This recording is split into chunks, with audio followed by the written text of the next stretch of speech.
प्रेरणास्पद कथा YouTube channel पर मैं धनंजय जैन आप सभी का हार्दिक अभिवादन करता हूँ।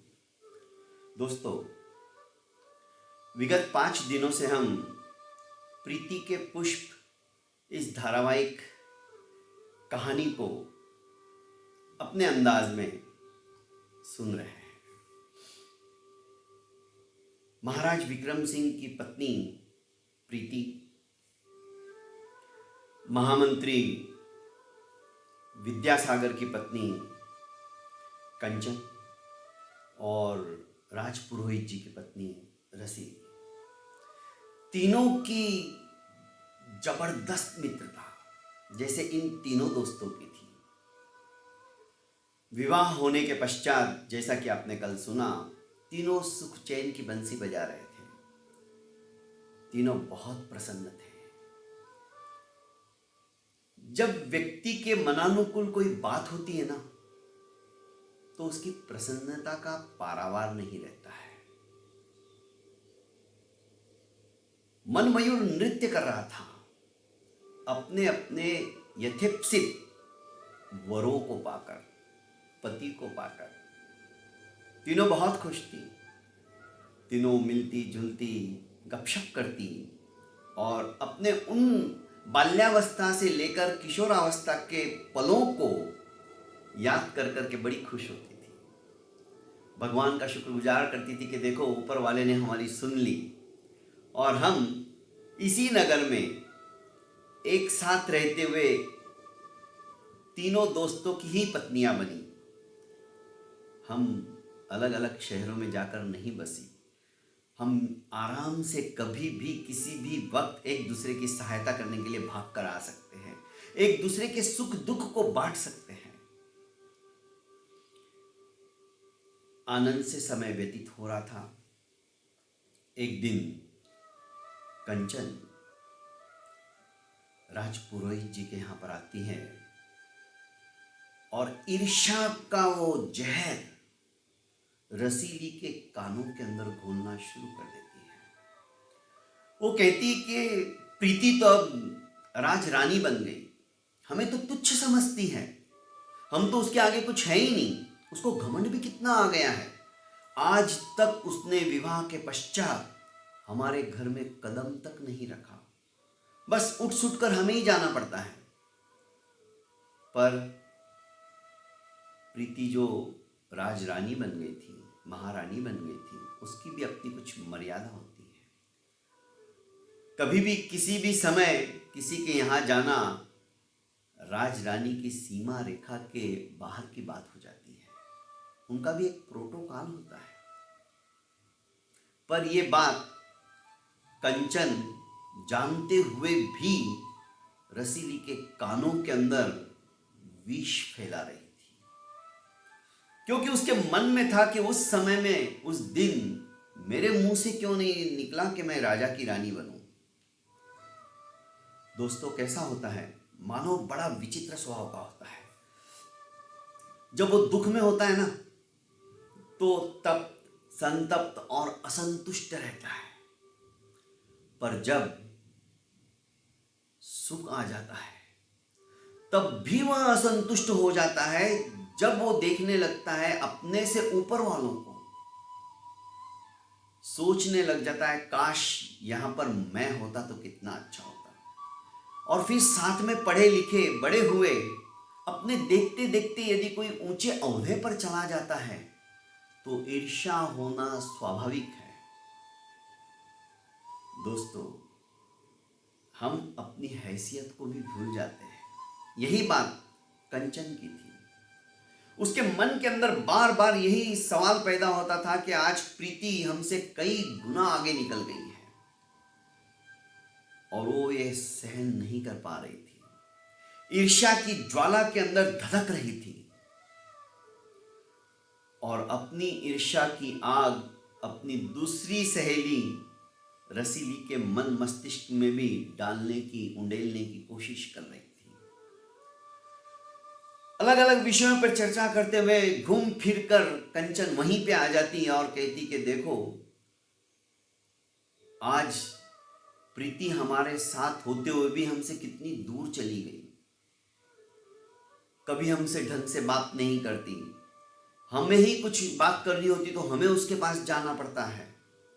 हमेशा इस तरह से बैठती है सिंहासन के ऊपर मानो दास दासियां ही हो हम। रसीली कहती मुझे तो पर कभी ऐसा नहीं लगा, वो तो हमारे साथ जैसी पहले व्यवहार करती थी वैसा ही करती है। रसीली के मन मस्तिष्क के अंदर धीरे धीरे धीरे कंचन वैर भावना पैदा करने लगी। दोस्तों, बार बार बार बार जब हम किसी के विषय में कुछ गलत बोलते हैं ना, तो हमारा मन मस्तिष्क भी वैसी ही धारणा करने लग जाता है। और यही हो रहा था। हर एक दो दिन में वो आती और रसीली के मन के अंदर जहर पैदा करती। धीरे धीरे रसीली के मन में भी आने लगा कि हाँ, बात तो तुम सही कह रही हो। प्रीति सचमुच में जैसा आदर सत्कार हमारा करना चाहिए वैसा नहीं करती है। अरे कोई बाहर से अतिथि भी आ गया, अनजान व्यक्ति भी आ गया, तो उसका तो हम स्वागत करते ही हैं। बस वैसा ही व्यवहार वो हमारे साथ कर रही है। हम उसकी इतनी घनिष्ठ सहेलियां हैं, ये बात वो भूल गई है। बस इसी बात का तो कंचन को इंतजार था। उसने कहा तुम सही कह रहे हो, मैं तुमको कब से समझाने की कोशिश कर रही हूं, पर तुम अब समझी हो। हाँ, कल जब हम प्रीति के वहाँ गए थे तो किस तरह से वो हमसे एकदम रूठी रूठी सी थी, ज़्यादा बात नहीं कर रही थी, जबकि प्रीति का ऐसा ही स्वभाव था। खैर, कंचन ने कहा देख रसीली, प्रीति का घमंड यदि तोड़ना है ना, तो एक बहुत अच्छा आइडिया है मेरे पास, एक बहुत अच्छी योजना है मेरे पास। उस योजना को यदि हम अमली रूप दे देंगे ना, तो अपने आप प्रीति को एहसास होगा कि उसकी औकात क्या है, हमारा स्थान उसके जीवन में क्या है, वो भूल गई आज। पर यह कैसे संभव है? आज राजा भी, महाराज विक्रम सिंह भी उसकी हाथ की कठपुतली बनी हुई है। जैसा वो कहती है वैसा ही वो करते हैं। वो अपनी उंगलियों पर उनको नाच नचाती है। राजा का मन उससे कैसे हम हटा दे, समझ ले फिर हम सफल हो गए। राजा जब उसे काल कोठरी के अंदर डाल देगा ना, या ऐसी जगह डाल देगा जहां पर दास दासी भी नहीं जाएंगे, जैसे कोप भवन होता है ना, रानी रूठती तो कोप भवन में चली जाती है, वैसा ही एक अज्ञात स्थान होता है, राजा उसका मुंह तक देखना नहीं चाहता है। ऐसी जगह डाल दे तो मजा आएगा, उसे असलियत पता चलेगी कि मैं कौन थी और अब क्या बन गई हूं और मेरा व्यवहार कैसा हो गया है। पर यह कैसे संभव है? राजा के मन से हम उसको कैसे हटा सकते हैं? चुटकियों में हटा सकते हैं रसीली, चुटकियों में। रसीली के कान खड़े हो गए। उसने कहा बता, तेरे मन में क्या योजना आई है? बस रसीली, इस योजना को हम दोनों के अलावा तीसरे ने नहीं जानना चाहिए। यदि हम इसमें सफल हो गए ना, तो समझ ले हम जीत गए। पर योजना तो बता, पहले कसम खा। तेरे और मेरे अलावा किसी को भनक तक ना पड़ने पाए। अरे तू बेवकूफ है क्या? भला मेरे पेट के अंदर कोई बात गई तो पत्थर की तरह होती है। जैसे कुएं के अंदर छोटा सा कंकड़ डाल दो, फिर ढूंढो, उसको मिलेगा क्या? नहीं मिलेगा। मेरे अंदर भी बात समाहित हो जाएगी। तू चिंता मत कर, बता तो सही कि देख, प्रीति जो है ना, पेट से है और महाराज विक्रम सिंह उसके आगे पीछे ही घूमते रहते हैं। ये बहुत अच्छा मौका है उनके दिलो दिमाग से प्रीति के प्रति नफरत की भाव पैदा करना। अरे पर पेट से और इसका यहाँ पे क्या संबंध आया? इस योजना का क्या संबंध है इसमें? है तभी तो बता रही हूँ, तो सुन तो सही पहले, बीच में मत टोक।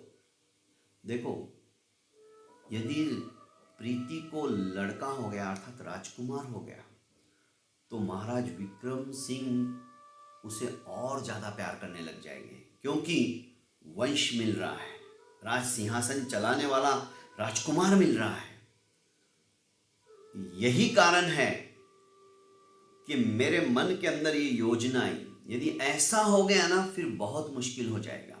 फिर तो वो तो हवा में उड़ेगी, उसके पैर तो जमीन पे रहेंगे ही नहीं, हमें तो तुच्छ समझेगी। ऐसी भी अभी तुच्छ ही समझ रही है। रस्सी लेने का बात तो सही कह रही हो तुम, पर हम क्या करेंगे? राजा के मन से उसके प्रति द्वेष भावना कैसे पैदा करेंगे? सुन,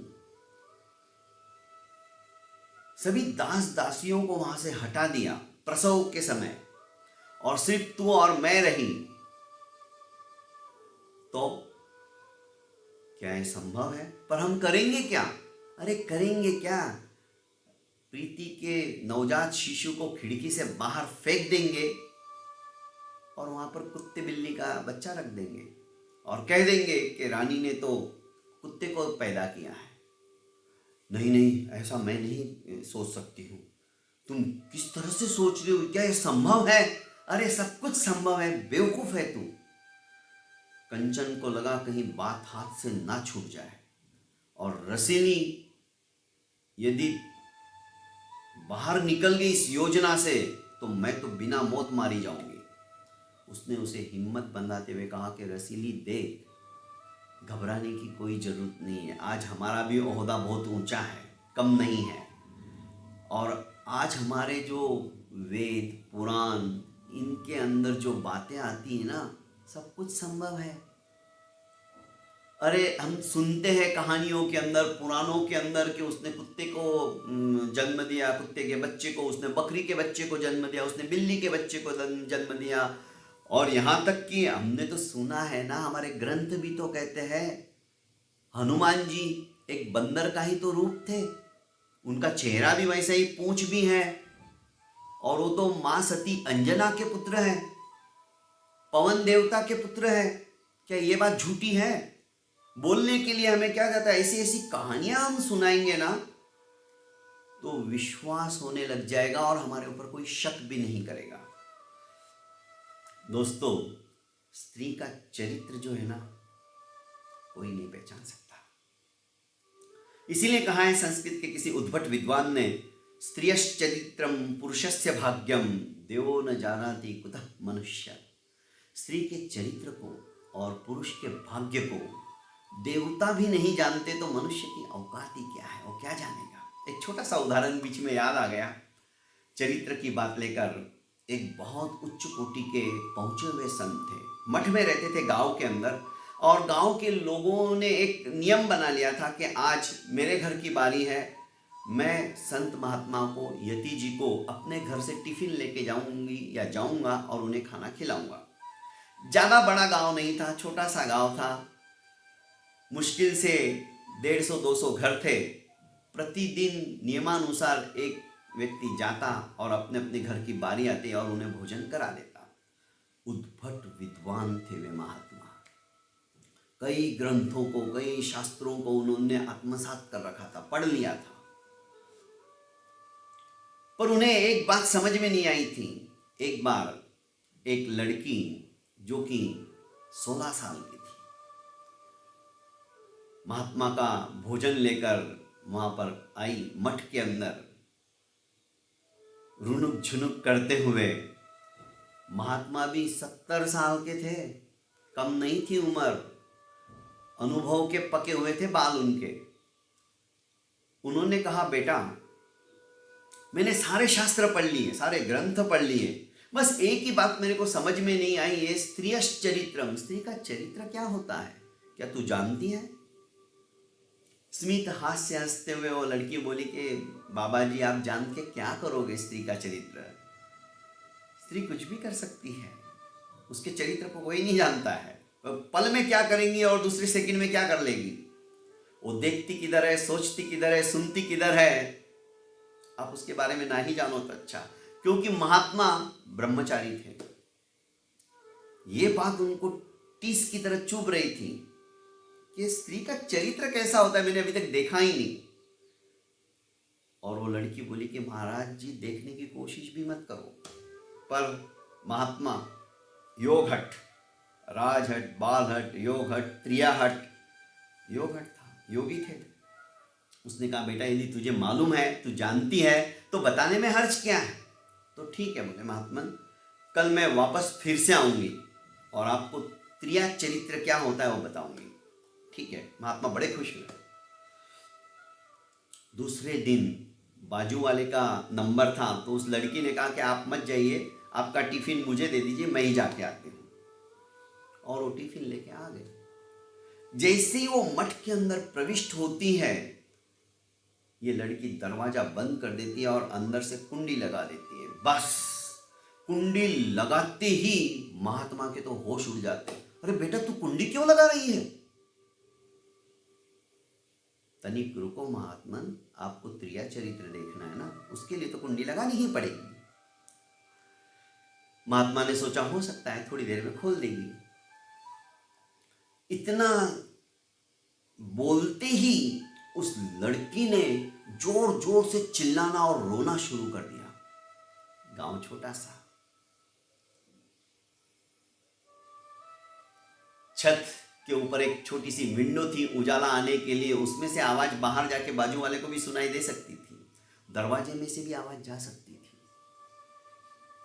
जोर जोर से रोने लगी, अरे देखो देखो क्या हो गया, अनर्थ हो गया, ये मैं क्या देख रही हूं,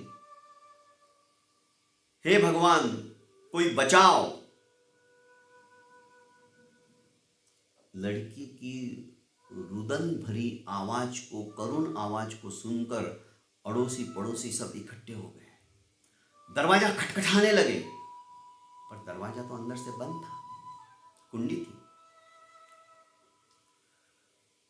महात्मा का ऊपर का सांस ऊपर और नीचे का नीचे रहता। सोचा कि आज तक जो मैंने इतनी मेहनत से इस गांव के अंदर प्रतिष्ठा प्राप्त की थी, जो मैंने इज्जत बनाई थी, एक सेकंड के अंदर इस लड़की ने मेरी इज्जत का फलूदा बना डाला। लड़की का रुदन थमा नहीं था। जैसे जैसे वो रो रही थी, वैसे वैसे लोगों का आक्रोश बढ़ रहा था और लोगों ने दरवाजा जोर जोर से ठोकना शुरू कर दिया। एक जवान आया पहलवान जैसा, उसने सोचा दरवाजा खुलेगा नहीं, चलो मैं इसको तोड़ ही देता हूं, और उसने जोरदार एक लात मारी और लकड़ी का दरवाजा टूट गया। लड़की रोए जा रही थी। इधर जैसे ही दरवाजा टूटा, भीड़ अंदर घुसी और महात्मा को तो कोई हाथों से, कोई घूसे से, कोई लातों से मारने लगे। अच्छी धुनाई होने लगी महात्मा की। जब देखा कि महात्मन तो अधमरे से होने लगे हैं, उम्र ज्यादा है, लड़की ने सोचा अब गड़बड़ हो जाएगा। त्वरित उसने कहा कि अरे रुको रुको, तुम सुनते क्यों नहीं हो? बिना मतलब बिना सोचे समझे तुम इतने बड़े महात्मा को मार रहे हो। अरे तो फिर रो क्यों रही है और दरवाजा बंद क्यों था? कईयों ने सवाल पूछा। अरे रुको, मेरी बात तो सुनो। लड़की ने अपना चरित्र, त्रिया चरित्र बताना शुरू कर दिया। उसने कहा कि मेरी बारी आज नहीं थी, मैं आज आई हूं। मेरी बारी तो कल थी। कल मैं आई तो मैंने महात्मा से पूछा कि महात्मा आप इतने विद्वान हो, इतनी साधना आपने की है, तो कुछ चमत्कार बताओ। तो महात्मा ने कहा कि बेटा चमत्कार मत दे, तू डर जाएगी। पर मैं जिद में अड़ी रही कि नहीं, मुझे देखना ही है। तो महात्मा ने कहा कि ठीक है, कल आना, मैं तुम्हें कल चमत्कार बताऊंगा। इसलिए मैं आ जाई। और जैसे ही मैं आई, टिफिन रखा, अभी तो मैंने टिफिन खोला भी नहीं, वहीं रखा है, ऑटोमेटिक दरवाजा बंद हो गया, कुंडी लग गई उसकी। और मैं देखती हूं, महात्मा ने कहा कि बेटा डरना नहीं, देखो हाँ। मैं देखती ही रहेगी, महात्मा का धड़ मुंडी से अलग होके, मुंडी इधर पड़ी, धड़ उधर पड़ा, पैर इधर है। मेरी तो हालत खराब हो गई, हाथ कहीं और गिरे पड़े। मैं तो डर के मारे रोने लगी, ये क्या हो गया, बचाओ बचाओ, महात्मा को कोई संभालो। मैं चिल्ला रही हूं कब का, और तुम तो आते ही महात्मा को मारने लगे। और अभी अभी तुम्हारे दरवाजा खुलती महात्मा ने अपना रूप धारण कर लिया। पर तुम इन्हें मारो मत, ये तो पहुंचे हुए साधक है। बस इतना सुनना ही था। जिन जिन लोगों ने मारा था, महात्मा के चरणों में गिर गए। माफ़ी मांगने लगे कि महात्मन माफ़ कर दो, हमने बहुत बड़ा अपराध कर डाला है, हमको तो शायद नरक में भी जगह नहीं मिलेगी। और रोते रोते महात्मा से माफ़ी मांगने लगे। धीरे धीरे धीरे धीरे भीड़ समाप्त हो गई। लड़की भी टिफिन देकर महात्मा से कहा कि महात्मा मुझे माफ़ करो, पर मैं क्या करूं, आपने ही कहा था मुझे त्रिया चरित्र देखना है, मैं मना कर रही थी आपको कि मत देखो, और देखना है महात्मा त्रिया चरित्र। हंसते हुए उस लड़की ने पूछा कि महात्मा ने कहा कि नहीं बेटा, त्रिया चरित्र कैसा होता है मैंने देख लिया, मैं समझ गया, तूने तो एक सेकंड के मेरे इज्जत का फलूदा बना डाला, इज्जत का कचरा कर डाला, और दूसरे ही सेकंड पहले से भी ज्यादा इज्जत मेरी इस समाज के अंदर, इस गांव के अंदर बना दी। अब मुझे कुछ नहीं देखना है, देख लिया मैंने। कहने का आशय दोस्तों, कहानी हंसी मजाक की है, मस्ती वाली है। उस कहानी में नहीं जाकर त्रिया चरित्र की जो बात मैं आपसे कह रहा हूं, कंचना और रसीली सोच रही है, प्लान बना रही है, त्रिया चरित्र ही तो है। स्त्री के इस विचित्र स्वभाव को कोई नहीं जानता दोस्तों, पर स्त्री यदि ठान लेना तो कुछ भी कर सकती है। यदि उसने अपनी शक्ति को, अपनी इस बुद्धि को अच्छे कामों में लगा दिया ना, तो साक्षात घर और शहर स्वर्ग बन जाता है। पर ऐसी महिलाओं के कारण से ही समाज के अंदर, देश के अंदर बदनामी होती है। स्त्री के वास्तविक रूप को लोग नहीं जान पाते और इस तरह से उनके प्रति घृणा के भाव पैदा कर देते हैं। दोस्तों, अब कंचना और रसीली किस तरह से योजना बनाती है, महाराज के कानों में किस तरह से छोटी छोटी ऐसी कहानियां सुनाती है, जो कि शिशु शावक कैसे कैसे स्त्री पैदा करती है, उन कहानियों के माध्यम से आप जब सुनोगे और देखोगे तो रोंगटे खड़े हो जाएंगे दोस्तों।